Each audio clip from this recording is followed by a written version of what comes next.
And the accent, you talk about print still being central to that mix. What is the weighting for? Does the weighting change for different customers, different briefs, different content? Yeah, absolutely. So in America, we work with 4 supermarkets in America where print is the dominant channel. And that's partly because they don't have data on their customers. So some of it, sometimes it's interesting. People think about America and think, oh, this is the most tech savvy or digital savvy part of the world, and it's not at all. And we work with one particular retailer where we're printing 1 million copies of a magazine every month. That's a new account. It's less than a year old.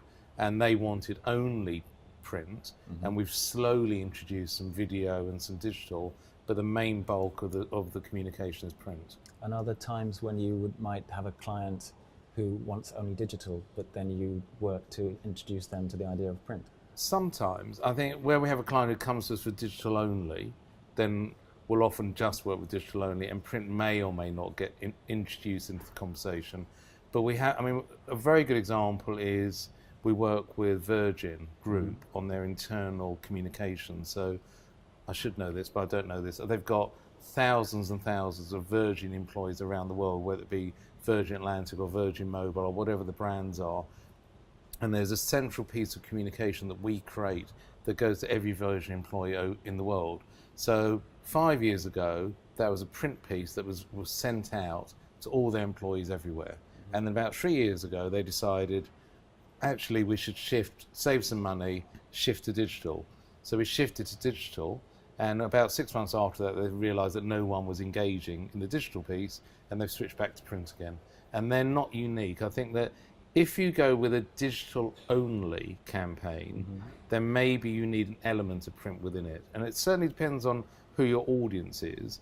But if you consider how much news and noise there is in the digital space, how we're all bombarded by thousands of pieces of, whether it be news or advertising or marketing every single minute of the day, then actually having something that cuts through the noise, being a magazine or a catalogue or whatever it might be, actually does work. Is another part of print's usefulness, another part of print's the benefit for the brand owner, for your customer? Where does brand engagement fit in with that? How does print work to increase brand engagement? Well, I think in terms of brand engagement, I think you can get the identity of a brand across in a much better, stronger way in print than you can in digital. Because if you've got a magazine, if we talk about a magazine specifically, then you are the living, breathing extension of a brand in terms of size, the design of the magazine, maybe the paper, maybe the type of paper you're using, as opposed to, well, if you're creating the same content and put it on a mobile, then it's going to almost look the same content as 1,000 other brands maybe. Okay. So it allows you to distinguish your brand a bit better, and therefore the brand engagement should be better. Is measurability something that could be seen as a digital strength and a print weakness? Yeah, absolutely. So I think a lot of brands see the fact that they believe they can automatically, very easily measure digital through data. And I think it's an ongoing thing that we would like to find a way of measuring people's responses to magazines and print better. I mean, we do have a great stat with Waitrose, which is a British supermarket that we've worked with for nearly 20 years. We know through research that we've done with Waitrose over the years, which is independent research, that if you read the Waitrose magazine, which is monthly, that you're on average going to spend 5 times more money a year in Waitrose than a non-reader of the magazine.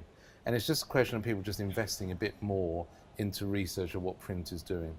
So it's harder to do, and maybe it's a little bit more investment is required.